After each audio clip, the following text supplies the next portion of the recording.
നമസ്കാരം. ആദ്യ വാർത്ത ആരംഭിക്കുന്നു. മുസ്ലിം ലീഗ് വൈറസ് ആണെന്ന യോഗി ആദിത്യനാഥിന്റെ പരാമർശത്തിനെതിരെ നിയമ നടപടിക്കൊരുങ്ങി മുസ്ലിം ലീഗ്.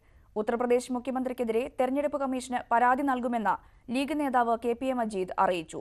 അതേസമയം മോദി സേന പ്രയോഗത്തിന്റെ പേരിൽ യോഗി ആദിത്യനാഥിനെ തെരഞ്ഞെടുപ്പ് കമ്മീഷൻ താക്കീത് ചെയ്തു.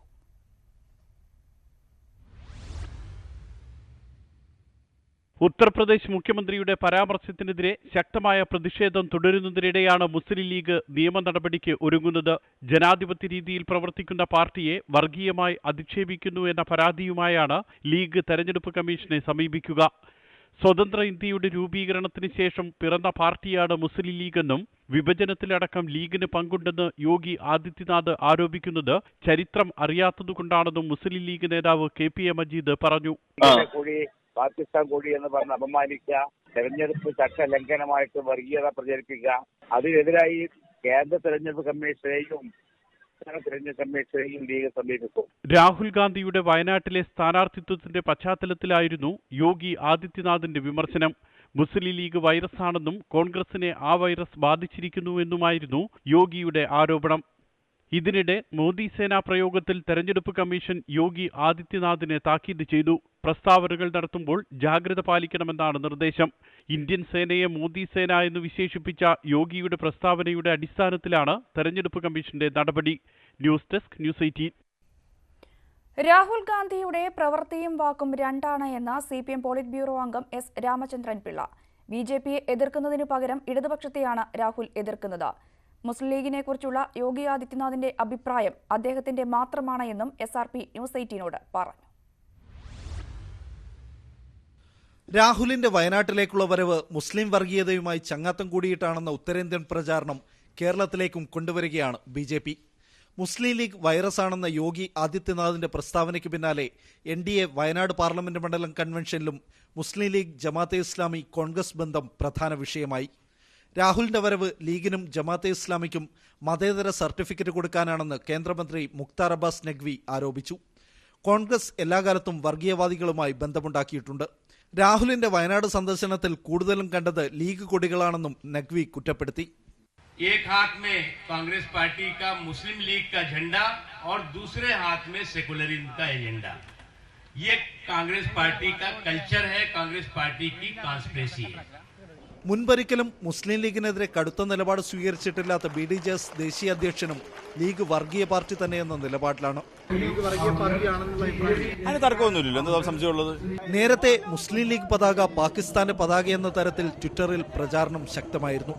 രാഹുൽ കേരളത്തിൽ മത്സരിക്കുന്നത് ന്യൂനപക്ഷത്തെ പ്രീണിപ്പിക്കാനാണെന്ന ആരോപണം പ്രധാന തെരഞ്ഞെടുപ്പ് വിഷയമാക്കാനാണ് BJP തീരുമാനം. അശ്വിൻ വല്ലത്ത്, ന്യൂസ് 18, കോഴിക്കോട്. രാഹുൽ ഗാന്ധിയുടെ വരവോടെ വയനാട്ടിലെ പ്രചാരണം അടിമുടി മാറ്റി UDF. മണ്ഡലത്തിൽ ഉടനീളം പരമാവധി പ്രചാരണ ഓഫീസുകൾ തുറക്കാനാണ് തീരുമാനം.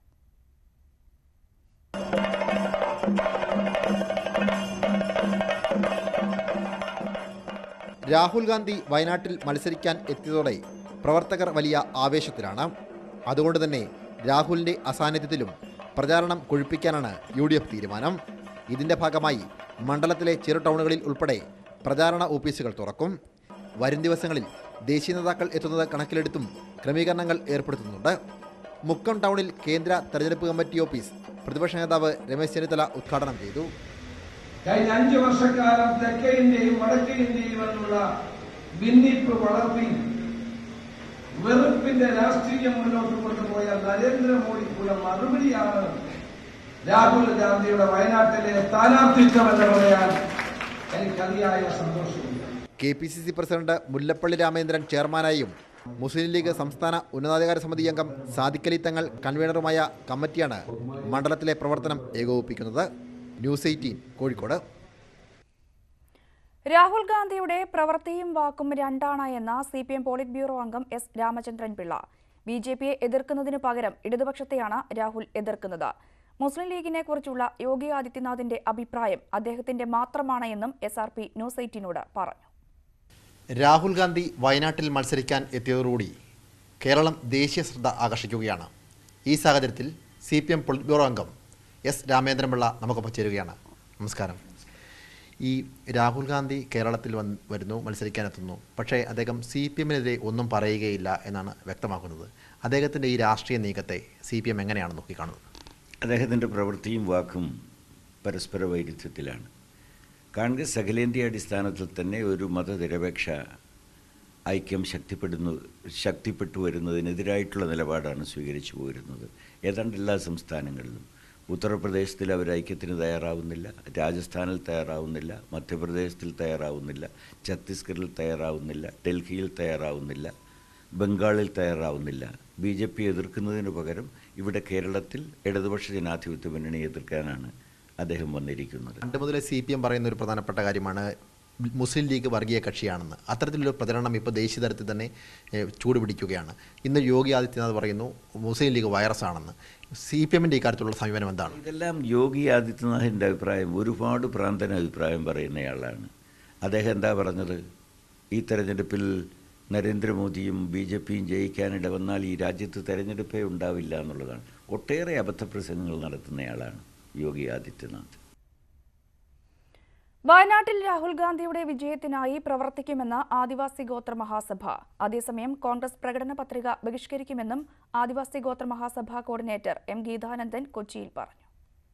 പൊതുവിൽ കേരളത്തിൽ തന്നെ ഏറ്റവും പിന്നോക്കം നിൽക്കുന്ന ജില്ല, സൗത്ത് ഇന്ത്യയിൽ ഈ കോമ്പിനേഷൻ കൊണ്ട് ഏറ്റവും കൂടുതൽ ശ്രദ്ധേയമായ മണ്ഡലം എന്നുള്ള നിലയിൽ രാഹുൽ ഗാന്ധിയുടെ ഒരു വരവിനെ, പ്രത്യേകിച്ചും UP-യിലെ പ്രബല നേതാവ്, ലീഡർഷിപ്പിൽ നിൽക്കുന്ന ഒരാളുടെ തന്നെ സ്വാഗതം ചെയ്യപ്പെടണം എന്നുള്ളതാണ് അഭിപ്രായം. പ്രധാനമന്ത്രി സ്ഥാനത്തേക്ക് രാഹുൽ ഗാന്ധിയേക്കാൾ നരേന്ദ്രമോദി ബഹുദൂരം മുന്നിലെന്ന് നാഷണൽ ട്രസ്റ്റ് സർവേ. 63% പേർ നരേന്ദ്രമോദിയെ പിന്തുണച്ചപ്പോൾ 16% പേർ മാത്രമാണ് രാഹുൽ പ്രധാനമന്ത്രിയാകണമെന്ന് അഭിപ്രായപ്പെട്ടത്. കഴിഞ്ഞ ഒരു വർഷത്തിനിടയിൽ രാഹുൽ ഗാന്ധിയുടെ രാഷ്ട്രീയ പക്വത വർദ്ധിച്ചുവെന്നും പ്രിയങ്ക ഗാന്ധിയുടെ വരവ് കോൺഗ്രസിന് ഗുണകരമായി എന്നും സർവേയിൽ പങ്കെടുത്ത കൂടുതൽ പേരും അഭിപ്രായം രേഖപ്പെടുത്തി.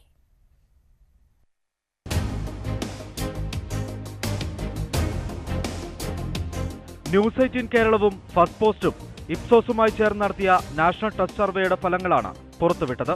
രാജ്യത്തെ മുഴുവൻ സംസ്ഥാനങ്ങളിൽ നിന്നും 31,621 പേർ സർവേയിൽ പങ്കെടുത്തു.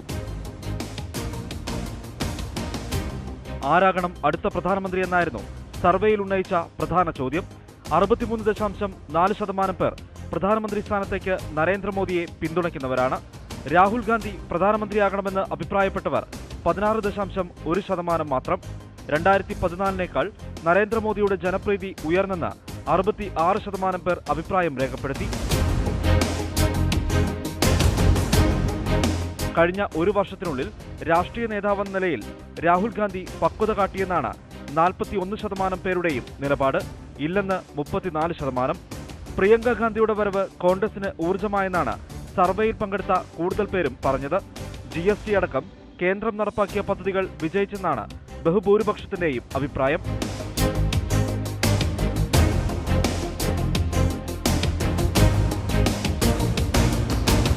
പാകിസ്ഥാനിലെ ഭീകരകേന്ദ്രങ്ങളിൽ ഇന്ത്യ നടത്തിയ സൈനികാക്രമണം ശരിയെന്നായിരുന്നു 86% പേരുടെയും നിലപാട്. മാർച്ച് 2-നും 22-നും ഇടയിലാണ് വിവരങ്ങൾ ശേഖരിച്ചത്. ഈ വർഷം ആദ്യം നടത്തിയ സർവേയുടെ തുടർച്ചയായാണ് trust survey. News desk, news 18. Kerala സർക്കാരിന്റെ പ്രവർത്തനങ്ങളും മുഖ്യമന്ത്രി എന്ന നിലയിൽ പിണറായി വിജയന്റെ പ്രവർത്തനങ്ങളും മികച്ചതാണ് എന്നും സർവേ വ്യക്തമാക്കുന്നു.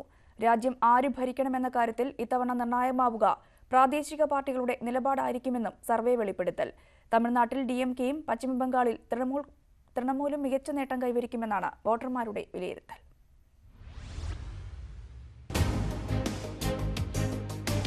കേരളത്തിലെ ഇടതുപക്ഷ സർക്കാരിന്റെയും മുഖ്യമന്ത്രിയുടെയും പ്രവർത്തനം മികച്ചതാണെന്ന അഭിപ്രായമാണ് ന്യൂസ് 18 കേരളയും ഫസ്റ്റ് പോസ്റ്റും ഇസ്പോസും ചേർന്ന് നടത്തിയ സർവേയിൽ ഉയർന്നത്. മുഖ്യമന്ത്രി പിണറായി വിജയൻ പ്രതീക്ഷയ്ക്കൊത്ത് ഉയർന്നു എന്നാണ് 52.3% പേരുടെ അഭിപ്രായം. ഇതിൽ തന്നെ 23.2% പേർ മികച്ച പ്രവർത്തനമെന്ന് അഭിപ്രായപ്പെട്ടു. എന്നാൽ 35.2% പേരുടെ അഭിപ്രായം മുഖ്യമന്ത്രിയുടെ പ്രവർത്തനം പ്രതീക്ഷയ്ക്കൊത്ത് ഉയർന്നില്ലെന്നായിരുന്നു. ഇടതുപക്ഷ സർക്കാരിന്റെ പ്രവർത്തനത്തെ അനുകൂലിച്ച 65.9% പേരിൽ 20.3% ആളുകൾ ഏറ്റവും മികച്ചതെന്ന അഭിപ്രായം രേഖപ്പെടുത്തി. 23.9% പേരാണ് സർക്കാരിന്റെ പ്രവർത്തനങ്ങളിൽ അതൃപ്തർ. തെരഞ്ഞെടുപ്പ് വാഗ്ദാനങ്ങൾ പാലിച്ചതിൽ കേന്ദ്രത്തെക്കാൾ മികച്ചത് കേരള സർക്കാരാണെന്ന അഭിപ്രായമാണ് കൂടുതൽ പേർ പങ്കുവച്ചത്. ഇക്കാര്യത്തിൽ കേരള സർക്കാരാണ് മുന്നിലെന്ന് 34.5% പേർ പറഞ്ഞപ്പോൾ കേന്ദ്രത്തെ അനുകൂലിച്ചത് 15.8% പേരായിരുന്നു. കേന്ദ്ര സംസ്ഥാന സർക്കാരുകൾ വാഗ്ദാനം പാലിച്ചില്ലെന്ന് 16.6% പേർ അഭിപ്രായപ്പെട്ടു. ലോക്സഭാ തെരഞ്ഞെടുപ്പിൽ ഭരണകക്ഷി സ്ഥാനാർത്ഥിക്ക് വോട്ട് ചെയ്യുമെന്ന് 48.1 പേർ വ്യക്തമാക്കിയപ്പോൾ 37% പേർ വോട്ട് ഭരണമുന്നണിക്കില്ലെന്ന് വ്യക്തമാക്കി. കേരളത്തിൽ ഇടതുമുന്നണി, ബംഗാളിൽ തൃണമൂൽ, തമിഴ്നാട്ടിൽ DMK, ആന്ധ്രാപ്രദേശിൽ TDP, ഒഡീഷയിൽ BJD, തെലങ്കാനയിൽ TRS എന്നീ പാർട്ടികൾ മികച്ച നേട്ടം കൈവരിക്കുമെന്നാണ് സർവേയിൽ പറയുന്നത്. പ്രാദേശിക പാർട്ടികളുടെ നിലപാടുകൾ നിർണായകമാകുമെന്നും സർവേ വ്യക്തമാക്കുന്നു. News desk, news 18. Agusta Westland കേസിൽ ഇടനിലക്കാരൻ ക്രിസ്റ്റൽ മിഷേലിനെതിരെ എൻഫോഴ്സ്മെന്റ് ഡയറക്ടറേറ്റ് നൽകിയ കുറ്റപത്രം ഡൽഹി കോടതി ഇന്ന് പരിഗണിക്കും. കോൺഗ്രസ് നേതാവ് അഹമ്മദ് പട്ടേൽ അടക്കമുള്ളവരുടെ പേര് പരാമർശിക്കുന്ന കുറ്റപത്രം ഇതിനകം തന്നെ രാഷ്ട്രീയ വിവാദമായിട്ടുണ്ട്. കഴിഞ്ഞ ദിവസം കോടതിയിൽ ഫയൽ ചെയ്ത കുറ്റപത്രം ജഡ്ജി അംഗീകരിക്കുന്നതിന് മുൻപ് തന്നെ ചോർന്നതിനെ ചോദ്യം ചെയ്ത് ക്രിസ്റ്റൽ മിഷേൽ നൽകിയ അപേക്ഷയും കോടതി പരിഗണിക്കും. മിഷേലിന്റെ അപേക്ഷയിൽ കോടതി ഇന്നലെ എൻഫോഴ്സ്മെന്റ് ഡയറക്ടറേറ്റിന് നോട്ടീസ് അയച്ചിരുന്നു. ഉദ്യോഗസ്ഥർക്കെതിരെ കോടതിയലക്ഷ്യ നടപടിയെടുക്കണമെന്നാണ് ആവശ്യം. അഗസ്റ്റ വെസ്റ്റ്ലാൻഡിൽ കരാറ് ലഭിക്കാൻ മിഷേൽ ഉന്നത ഉദ്യോഗസ്ഥർ, രാഷ്ട്രീയക്കാർ, മാധ്യമപ്രവർത്തകർ എന്നിവർക്ക് കോഴ നൽകിയെന്നാണ് കുറ്റപത്രത്തിൽ ഉള്ളത്. ജലന്ധർ ബിഷപ്പ് ഫ്രാങ്കോ മുളയ്ക്കലിനെതിരെയുള്ള കന്യാസ്ത്രീയുടെ പീഡന പരാതിയിൽ കുറ്റപത്രം ചൊവ്വാഴ്ച കോടതിയിൽ സമർപ്പിക്കും. അന്വേഷണ സംഘം കുറ്റപത്രം തയ്യാറാക്കി 1 മാസം കഴിഞ്ഞാണ് DGPയുടെ അനുമതി. നടപടിക്രമത്തിലെ പേരിലാണ് കുറ്റപത്രം നൽകാൻ താമസിച്ചത്.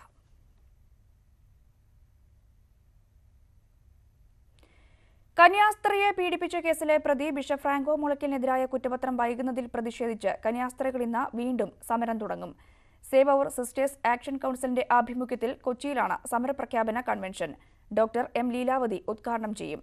കുറവിലങ്ങാട് കോൺവെന്റിലെ സിസ്റ്റേഴ്സും മറ്റ് സാഹിത്യ സാംസ്കാരിക നേതാക്കൾ, പൌരപ്രമുഖർ എന്നിവർ കൺവെൻഷനിൽ പങ്കെടുക്കും. വൈകിട്ട് 3-ന് കൊച്ചിയിൽ ഹൈക്കോടതി ജംഗ്ഷനിലാണ് കൺവെൻഷൻ. എറണാകുളം അങ്കമാലി അതിരൂപതയിലെ ഭൂമി ഇടപാടുകളിലെ തർക്കങ്ങൾ സംബന്ധിച്ച അന്വേഷണ റിപ്പോർട്ട് പൌരസ്ത്യ സഭകൾക്കായുള്ള കാര്യാലയത്തിന്റെ അധ്യക്ഷൻ കർദിനാൾ ലേണാർദോ സാദ്രിക്ക് കൈമാറി. അതിരൂപത apostolic administrator bishop Mar Jacob മനത്തോടത്താണ് റോമിൽ നടന്ന കൂടിക്കാഴ്ചയിൽ റിപ്പോർട്ട് സമർപ്പിച്ചത്. 2 മണിക്കൂറോളം നീണ്ട കൂടിക്കാഴ്ചയിൽ ഭൂമി വിഭാഗത്തെക്കുറിച്ചും വ്യാജരേഖ കേസിനെക്കുറിച്ചും വിശദമായി ചർച്ച നടത്തി. റിപ്പോർട്ട് ഗൌരവമായി പഠിച്ചതിനു ശേഷം തുടർ നടപടികൾ സ്വീകരിക്കുമെന്ന് കർദിനാൾ ലേണാർദോ സാദ്രി അറിയിച്ചു. അതുവരെ റിപ്പോർട്ടിന്റെ രഹസ്യാത്മകത സൂക്ഷിക്കണമെന്ന് അദ്ദേഹം നിർദ്ദേശിച്ചതായും മാർ ജേക്കബ് മനത്തോടത്ത് പറഞ്ഞു. സംസ്ഥാനത്ത് ചൂട് ഇന്നും തുടരും. വയനാട് ഒഴികെ മറ്റെല്ലാ ജില്ലകളിലും ശരാശരിയിലും ഉയർന്ന താപനിലയായിരിക്കും. ഇന്ന് 6 ജില്ലകളിൽ വേനൽമഴ പെയ്തേക്കും.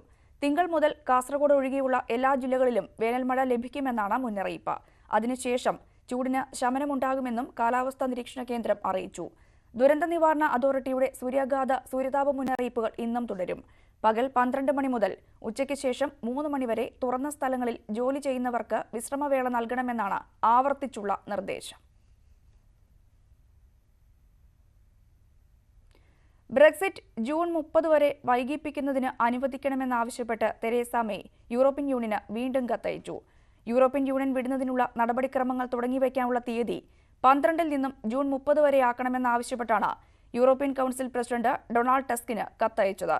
പ്രതിപക്ഷമായ ലേബർ പാർട്ടിയുടെ നേതാവ് ജെർമി കോർബിനുമായി ചർച്ച നടത്തിയെന്നും എത്രയും വേഗം കരാർ പാസാക്കാനുള്ള ശ്രമമാണ് നടക്കുന്നത് എന്നും കത്തിൽ വിശദീകരിക്കുന്നു. അതേസമയം ബ്രെക്സിറ്റ് കാലാവധി 1 വർഷത്തേക്ക് നീട്ടുന്നതാവും നല്ലത് എന്ന് ടസ്ക് വ്യക്തമാക്കി. ബുധനാഴ്ച ചേരുന്ന യൂറോപ്യൻ യൂണിയന്റെ അടിയന്തര ഉച്ചകോടി ഇക്കാര്യത്തിൽ അന്തിമ തീരുമാനം പ്രഖ്യാപിക്കും. വയനാട് കുറിച്യ സമുദായത്തിൽ നിന്നും സിവിൽ സർവീസ് പരീക്ഷ ജയിക്കുന്ന ആദ്യ പെൺകുട്ടിയാണ് ശ്രീധന്യ സുരേഷ്. കടുത്ത സാമ്പത്തിക പ്രതിസന്ധിയും ജീവിത പ്രാരാബ്ധങ്ങളും മറികടന്നാണ് ശ്രീധന്യയുടെ തിളക്കമാർന്ന നേട്ടം. പഠിത്തമൊക്കെ പ്രിലിമിനറി ഷെഡ്യൂൾ കാസറ്റ് ഡെവലപ്മെൻറ്റ് ഡിപ്പാർട്ട്മെൻറ്റിൻ്റെ മണ്ണന്തലയിലുള്ള ട്രെയിനിങ് സെൻറ്ററിലായിരുന്നു. മെയിൻസിന് വേണ്ടി ഫോർച്യൂണിലേക്ക് വന്നു. അതിനുശേഷം ഫുൾ കോച്ചിങ് ഫോർച്യൂണിലായിരുന്നു. പിന്നെ ഇൻ്റർവ്യൂ പ്രിപ്പറേഷൻ ഫോർച്യൂണിനും ശങ്കേഴ്സും പിന്നെ അക്കാദമിയിലും പോയി. വീട്ടിൽ അച്ഛൻ, അമ്മ, ചേച്ചി, അനിയൻ. അച്ഛനമ്മ കൂലിപ്പണിയാണ്, ചേച്ചി വർക്ക് ചെയ്യുന്നു, ബ്രദറുണ്ട്. ബ്രദർ ഇപ്പോൾ പോളി 2nd ഇയർ. IAS പരീക്ഷ വിജയിച്ച ശ്രീധന്യയുടെ വീടിന്റെ അവസ്ഥ ഇതാണ്. വയനാട് പൊഴുതന ഇടിയംവയലിലെ ചോർന്നൊലിക്കുന്ന ഈ വീട്ടിലേക്കാണ് ശ്രീധന്യ അഭിമാന നേട്ടം എത്തിച്ചത്. ഞങ്ങൾക്കൊരു കിടപ്പാടം, എപ്പോഴും മഴ പെയ്ത ചോര് നൊരിച്ചിട്ട് കണ്ണുനീര് ഇവിടെ കഴിയും. ആരുടെ കാലം മുട്ടിയാലും എല്ലാവരും പറയും നിങ്ങൾ കൈവശ രേഖയൊന്നുമില്ല, പിന്നെ ഇങ്ങനെ വീട് കിട്ടുക. ഇന്നൊക്കെയാണ് എവിടെ ചെന്ന് നമ്മൾ മുട്ടിയാലും ബാക്കിയുള്ള ആൾക്കാർ പറയുക. പക്ഷെ അങ്ങനെയൊക്കെ ഒരു അവസ്ഥയാണ് ഞങ്ങൾക്കുള്ളത്. അപ്പം അതുകൊണ്ട് ഇപ്പോൾ സന്തോഷമുണ്ട്. മകൾ നേടിയ വിജയത്തിൽ മതിമറന്ന് സന്തോഷിക്കുകയാണ് അച്ഛൻ സുരേഷ്. ആ കുട്ടീനെ IAS കിട്ടിയാൽ പോലും ഞാൻ പറഞ്ഞു PhD എന്തെങ്കിലും റിസർച്ച് ചെയ്യാൻ വേണ്ടിയിട്ട് കയ്യിൽ നിന്ന് ജോലി ചെയ്തുകൊണ്ട് തന്നെ ഈ പഠിച്ചു. കാലിക്കറ്റ് സർവകലാശാലയിൽ നിന്ന് ജന്തുശാസ്ത്രത്തിൽ ബിരുദാനന്തര ബിരുദധാരിയാണ് ശ്രീധന്യ. ദിവസവേതന ജോലിക്കിടെ കഠിനപ്രയത്നം ചെയ്താണ് ശ്രീധന്യ സിവിൽ സർവീസ് പരീക്ഷയിൽ മലയാളികൾക്ക് അഭിമാനിക്കാവുന്ന നേട്ടമുണ്ടാക്കിയത്. ദുരിതങ്ങൾക്ക് വിട. ഈ അമ്മയുടെ പ്രയത്നം ഫലം കണ്ടിരിക്കുന്നു. ഇനി ശ്രീധന്യ ഈ നാടിന്റെ അഭിമാനം. രതീഷ് വാസുദേവനും ക്യാമറാമാൻ സുമേഷ് മോറാഴയ്ക്കുമൊപ്പം മനു ഭരത്, ന്യൂസ് 18 വയനാട്. ശബരിമല യുവതീ പ്രവേശനം സംബന്ധിച്ച PSC പരീക്ഷാ ചോദ്യം വിവാദമാകുന്നു. ആദ്യമായി ശബരിമലയിൽ കയറിയ 10നും 50നും മധ്യേ പ്രായമുള്ള സ്ത്രീ ആര് എന്നായിരുന്നു ചോദ്യം. വിവാദത്തിൽ PSC അന്വേഷണം നടത്തും. ഈ മാസം 3 നടന്ന ലെക്ചറർ ഇൻ സൈക്യാട്രി പരീക്ഷയിൽ കറണ്ട് അഫയേഴ്സ് വിഭാഗത്തിലാണ് വിവാദ ചോദ്യം. 9ാം നമ്പർ ചോദ്യം ഇതാണ്: 2018 സെപ്റ്റംബർ 28 സുപ്രീം കോടതി വിധിയെ തുടർന്ന് ശബരിമലയിൽ കയറിയ ആദ്യ യുവതി ആരാണ്? 4 ഓപ്ഷനുകളും ചോദ്യത്തിനൊപ്പം നൽകിയിട്ടുണ്ട്. ബിന്ദു കല്യാണിയും ലിബി CS-ഉം, ബിന്ദു അമ്മിണിയും കനകദുർഗയും, ശശികലയും ശോഭയും, സൂര്യദേവാർച്ചനയും പാർവതിയും എന്നിവയാണ് ഓപ്ഷനുകൾ. അടുത്ത ദിവസം പുറത്തിറങ്ങിയ ഉത്തരസൂചികയിൽ ശരിയുത്തരമായി അമ്മിണിയും കനകദുർഗയും എന്നും നൽകിയിട്ടുണ്ട്. ശബരിമല വിവാദം ചൂടാറും മുമ്പേ പരീക്ഷയിൽ ഇത്തരമൊരു ചോദ്യം വന്നത് PSCയെയും ഞെട്ടിച്ചു. ചോദ്യകർത്താക്കൾ നൽകുന്ന ചോദ്യങ്ങൾ അംഗങ്ങളോ ഉദ്യോഗസ്ഥരോ പിന്നീട് പരിശോധിക്കാറില്ലെന്നും സുതാര്യത ഉറപ്പുവരുത്താനാണിതെന്നുമാണ് PSCയുടെ വാദം. ഇത്തരം വിവാദമുണ്ടാക്കുന്ന ചോദ്യങ്ങൾ പരീക്ഷയിൽ നിന്ന് ഒഴിവാക്കാൻ ചോദ്യകർത്താക്കൾക്ക് നേരത്തെ നിർദ്ദേശം നൽകിയിട്ടുണ്ടെന്നും PSC പറയുന്നു. വിവാദത്തിന്റെ പശ്ചാത്തലത്തിൽ തിങ്കളാഴ്ചത്തെ PSC യോഗം വിഷയം ചർച്ച ചെയ്യും. വിവാദം രാഷ്ട്രീയ ചർച്ചകൾക്കും വഴിവെക്കും. ന്യൂസ് 18 തിരുവനന്തപുരം. ശബരിമല വിഷയം തെരഞ്ഞെടുപ്പിൽ പ്രചാരണായുധമാക്കി തൃശൂരിലെ NDA സ്ഥാനാർത്ഥി സുരേഷ് ഗോപി. അയ്യപ്പൻ ഒരു വികാരമാണെങ്കിൽ കേരളത്തിൽ മാത്രമല്ല ഇന്ത്യയിലും അത് അലയടിച്ചിരിക്കും. ശബരിമല വിഷയത്തിന്റെ പശ്ചാത്തലത്തിലാണ് താൻ വോട്ട് അപേക്ഷിക്കുന്നത് എന്നും സുരേഷ് ഗോപി തൃശൂരിൽ പറഞ്ഞു. NDAയുടെ തൃശൂർ മണ്ഡലം കൺവെൻഷനിലായിരുന്നു സ്ഥാനാർത്ഥിയായ സുരേഷ് ഗോപിയുടെ ശബരിമല സംബന്ധിച്ച പരാമർശം. ശബരിമല വിഷയം താൻ പ്രചരണായുധമാക്കില്ല, എന്നാൽ കേരളത്തിലെ കുടുംബങ്ങളിലെ ചർച്ച ഇതാണെന്നായിരുന്നു സുരേഷ് ഗോപിയുടെ വാക്കുകൾ. തൃശ്ശിവ പേരൂരുകാരുടെ മുന്നിലേക്ക് വരുമ്പോൾ ഞാൻ മലയാളത്തിന്റെ, കേരളത്തിന്റെ ഒരു പരിച്ഛേദത്തിനോടാണ് ശബരിമലയുടെ പശ്ചാത്തലത്തിൽ ഞാൻ ഈ വോട്ടിന് വേണ്ടി അപേക്ഷിച്ചു കൊണ്ടിരിക്കുന്നത്. എന്റെ അയ്യൻ, നമ്മുടെ അയ്യൻ, ആ അയ്യൻ എന്റെ വികാരമാണെങ്കിൽ ഈ കിരാത സർക്കാരിനുള്ള മറുപടി ഈ തെരഞ്ഞെടുപ്പിലൂടെ കേരളത്തിലല്ല ഭാരതത്തിൽ മുഴുവൻ അയ്യന്റെ ഭക്തർ മുഴുവൻ അത് അലയടിപ്പിച്ചിരിക്കും. തേക്കിൻകാട് മൈതാനിയിൽ സംഘടിപ്പിച്ച NDAയുടെ തെരഞ്ഞെടുപ്പ് കൺവെൻഷൻ BJP ദേശീയ ജനറൽ സെക്രട്ടറി മുരളീധർ റാവു ഉദ്ഘാടനം ചെയ്തു. കൺവെൻഷന് മുന്നോടിയായി നഗരത്തിൽ സുരേഷ് ഗോപിയുടെ റോഡ് ഷോയും സംഘടിപ്പിച്ചിരുന്നു.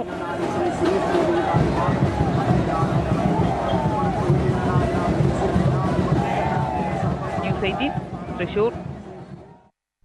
അസുഖബാധിതനായി തെരഞ്ഞെടുപ്പ് രംഗത്ത് നിന്നും വിട്ടുനിൽക്കുന്ന ചാലക്കുടിയിലെ UDF സ്ഥാനാർത്ഥി ബെന്നി ബെഹനാനായി പ്രചാരണത്തിനിറങ്ങുക 6 MLA-മാർ. ഉമ്മൻചാണ്ടി അടക്കമുള്ള മുതിർന്ന നേതാക്കളും മണ്ഡലത്തിൽ സജീവമായി പ്രചാരണ രംഗത്ത് ഉണ്ടാകും. ഹൃദയാഘാതത്തെ തുടർന്ന് അപ്രതീക്ഷിതമായിരുന്നു പ്രചാരണ രംഗത്ത് നിന്നും ബെന്നി ബെഹനാന്റെ പിന്മാറ്റം. ആൻജിയോപ്ലാസ്റ്റി കഴിഞ്ഞ സ്ഥാനാർത്ഥിക്ക് ഡോക്ടർമാർ വിശ്രമവും നിർദ്ദേശിച്ചു. കഴിഞ്ഞ തവണ കൈവിട്ട സീറ്റ് തിരിച്ചുപിടിക്കാമെന്ന പ്രതീക്ഷകൾ അസ്ഥാനത്താകുമോ എന്ന ആശങ്കയിലായി UDF ക്യാമ്പ്. എന്നാൽ സ്ഥാനാർത്ഥിക്ക് പകരമായി മണ്ഡലത്തിന്റെ പരിധിയിലെ MLA-മാരെ ഒന്നിച്ച് കളത്തിലിറക്കാനാണ് മുന്നണി തീരുമാനം. അൻവർ സാദത്ത്, റോജി M. ജോൺ, VP സജീന്ദ്രൻ, എൽദോസ് കുന്നപ്പള്ളി എന്നിവർ പര്യടനം നടത്തും. PT തോമസ്, VD സതീശൻ എന്നിവരും ഒപ്പം കൂടും. നമ്മുടെ നിയോജകമണ്ഡലത്തിൽ ഇപ്പോൾ 4 കോൺഗ്രസിന് MLA-മാരുണ്ട്. ആ MLA-മാരെ ഈ തെരഞ്ഞെടുപ്പിന്റെ പ്രചരണം ഏൽപ്പിക്കാനാണ് UDF-ന്റെ നേതൃത്വ യോഗം തീരുമാനിച്ചിരിക്കുന്നത്. മാത്രമല്ല Shri PT Thomas, Shri VD Satheesan ഉൾപ്പെടെയുള്ള MLA-മാരുടെ സഹകരണം കൂടി ഉറപ്പുവരുത്തിക്കൊണ്ട് ഞങ്ങളുടെ പ്രചരണം എങ്ങനെയാണോ പ്ലാൻ ചെയ്തത് ആ പ്ലാൻ ചെയ്ത പോലെ മുന്നോട്ട് പോകും.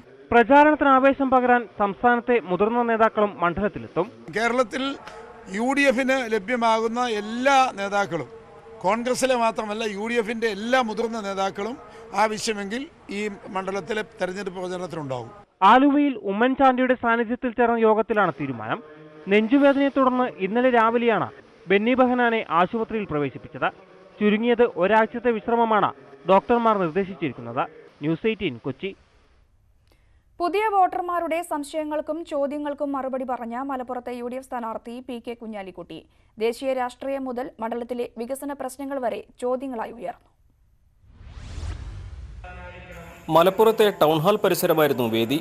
പങ്കെടുക്കാനെത്തിയത് മലപ്പുറത്തെ വിവിധ കോളേജുകളിലെ വിദ്യാർത്ഥികൾ. സ്ഥാനാർത്ഥിയോട് ചോദ്യങ്ങൾ ചോദിക്കാനുള്ള അവസരം പങ്കെടുത്തവർ വെറുതെ കളഞ്ഞില്ല. യോഗി ആദിത്യനാഥിന്റെ പരാമർശത്തെക്കുറിച്ചായിരുന്നു ആദ്യ ചോദ്യം. Muslim League is a virus. How do you respond about this statement? He makes such a statement always. He said that word will suit to him, not for us, not for Muslim League or UDF. Am I correct? പിന്നാലെ വന്നു ഇംഗ്ലീഷിലും ഹിന്ദിയിലുമൊക്കെ ചോദ്യങ്ങൾ. स्वास्थ्य के क्षेत्र में जिले की प्रगति कैसे है सकती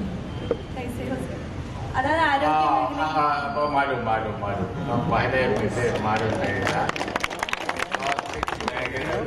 में हमारा पॉलिसी क्या है? अच्छी तरह काम करूँगा.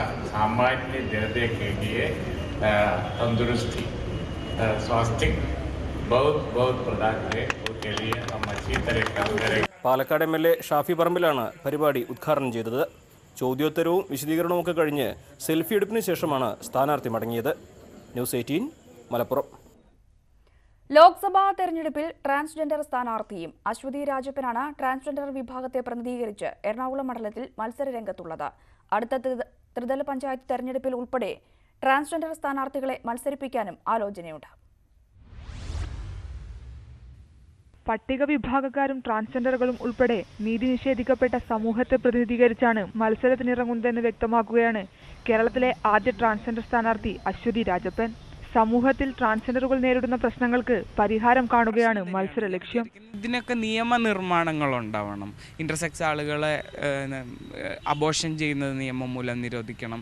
ഇന്റർസെക്സ് ആളുകളുടെ മേലെ നടക്കുന്ന കറക്റ്റീവ് സർജറികൾ അവരുടെ കൺസെൻറ്റോടുകൂടി മാത്രം ചെയ്യാവൂ എന്ന തരത്തിലുള്ളൊരു നിയമം വരണം. ട്രാൻസ്ജെൻഡർ അട്രോസിറ്റി വരണം. അതുപോലെ തന്നെ ഭാഷാ ന്യൂനപക്ഷങ്ങളുണ്ടല്ലോ, അവരുടെ അവകാശങ്ങൾ സംരക്ഷിക്കപ്പെടണം. വിജയിക്കാൻ കഴിഞ്ഞില്ലെങ്കിലും നല്ലൊരു ശതമാനം വോട്ടുകൾ നേടാൻ കഴിയുമെന്നാണ് പ്രതീക്ഷ.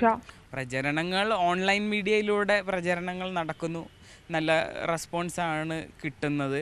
25 വയസ്സുള്ള അശ്വതി രാജപ്പൻ സംസ്ഥാനത്തെ പ്രായം കുറഞ്ഞ സ്ഥാനാർത്ഥികളിൽ ഒരാളാണ്. എറണാകുളം അങ്കമാലി സ്വദേശിയാണ് ഇലക്ട്രോണിക്സ് ബിരുദധാരിയായ അശ്വതി രാജപ്പൻ.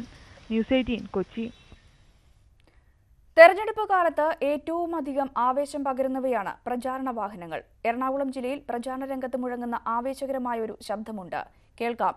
മുട്ടത്ത് സ്വദേശിയും ചുമട്ട് തൊഴിലാളിയുമായ രജീഷിന്റെ വാക്കുകൾ. നാടിന്റെ ജനനായകനായി പാലിയേറ്റീവിലൂടെ മനുഷ്യ സ്നേഹം എന്തെന്ന് ജനമനസ്സുകൾക്ക് പകർന്നു കൊടുത്ത വിഷരഹിതമായ ലോകത്തിലേക്ക് ജനഹൃദയങ്ങൾ സമ്മാനിച്ച ഇതാ നാടിന്റെ ജനനായകൻ. 34 വർഷമായി കൊച്ചിയുടെ തെരഞ്ഞെടുപ്പ് ആവേശമാണ് ഈ ചുമട്ട് തൊഴിലാളി. രജീഷ് അനൗൺസർ ജോലി ആരംഭിച്ചത് 1985-ൽ. അന്നു മുതൽ എല്ലാ തെരഞ്ഞെടുപ്പ് വേളകളിലെയും നിറസാന്നിധ്യം. സ്ഥാനാർത്ഥിക്കൊപ്പം പായുമ്പോൾ ശ്രോതാക്കളിൽ ആവേശ തിരയിളക്കിയാണ് രജീഷ് മുന്നേറുന്നത്. ഒരു ചെറു പുഞ്ചിരിയിലൂടെ, ഒരു ഹസ്തദാനത്തിലൂടെ, ഒന്ന് കൈവീശി കാണിക്കുന്നതിലൂടെ നമ്മുടെ പ്രിയപ്പെട്ട ചേച്ചിമാരൊക്കെ അവരുടെ കണ്ണുകളിലെ തിളക്കം, അവരുടെ മനസ്സുകളിലെ ആവേശം, നാടുണരുകയായി, നഗരം ഉണരുകയായി, മനസ്സുണരുകയായി, മനസാക്ഷി ഉണരുകയായി. അനൗൺസ്മെന്റ് ആവേശത്തെക്കുറിച്ച് ചോദിച്ചപ്പോൾ പ്രതികരണം ഇങ്ങനെ: ചൂടൊന്നും ഇതൊരു ചൂടല്ലേ, ഈ ചൂടൊരു വിഷയമല്ല.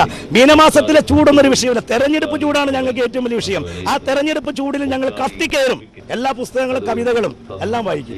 എനിക്ക് കവിതകളാണ് എന്റെ ആവേശം. വയലാറ്, വള്ളത്തോള്, ചങ്ങമ്പുഴ. പ്രായത്തിന് തളർത്താൻ കഴിയാത്ത പോരാട്ട വീര്യം മനസ്സുകളിൽ നിറയ്ക്കാൻ വാക്കുകൾക്ക് കഴിയുമെന്ന് ഈ 49-കാരൻ സാക്ഷ്യപ്പെടുത്തുന്നു.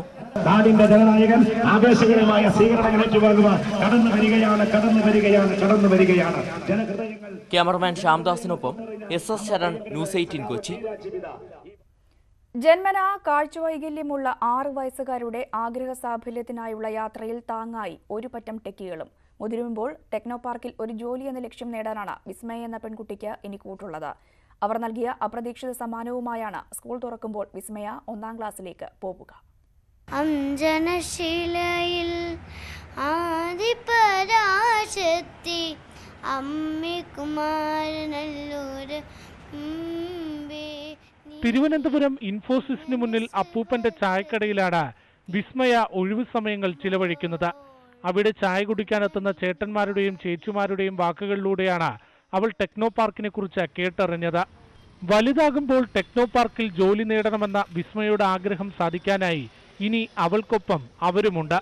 ആദ്യപടിയായി ഒരു ലാപ്ടോപ്പ് ടെക്കികൾ സമ്മാനിച്ചു.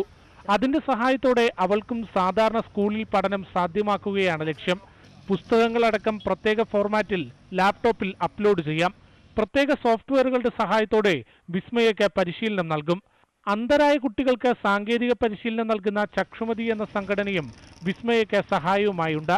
ഇത്തരത്തിൽ നമ്മുടെ കൂടെ പരിശീലനം നടത്തുന്ന കുട്ടികളെ ഞങ്ങൾ അവരുടെ ഗവേഷണവുമായി ബന്ധിപ്പിച്ച് ഇവരുടെ ആവശ്യം എന്താണെന്ന് അവർക്ക് മനസ്സിലാക്കുകയും അതേസമയം തന്നെ അവർക്ക് ഇന്നത്തെ ടെക്നോളജി കൊണ്ട് എന്ത് ചെയ്യാൻ പറ്റുമോ അത് ചെയ്യുന്നത് ഇവരിൽ ഫലിക്കുന്നുണ്ടോ എന്ന് പരിശോധിക്കുവാനുള്ള ഒരു സൗകര്യം കൂടി നമ്മൾ ഉണ്ടാക്കുന്നു. പട്ടം ഗേൾസ് ഹയർ സെക്കൻഡറി സ്കൂളിലാണ് വിസ്മയ 1ാം ക്ലാസ്സിലേക്ക് പ്രവേശനം നേടിയിട്ടുള്ളത്. കഴക്കൂട്ടം കുളത്തൂർ സ്വദേശിയായ വിനയകുമാറും ആര്യയുമാണ് മാതാപിതാക്കൾ. സഹോദരൻ അർജുൻ ചേച്ചിയുടെ സ്വപ്നങ്ങൾക്ക് കൂട്ടായുണ്ട്. ന്യൂസ് 18 തിരുവനന്തപുരം.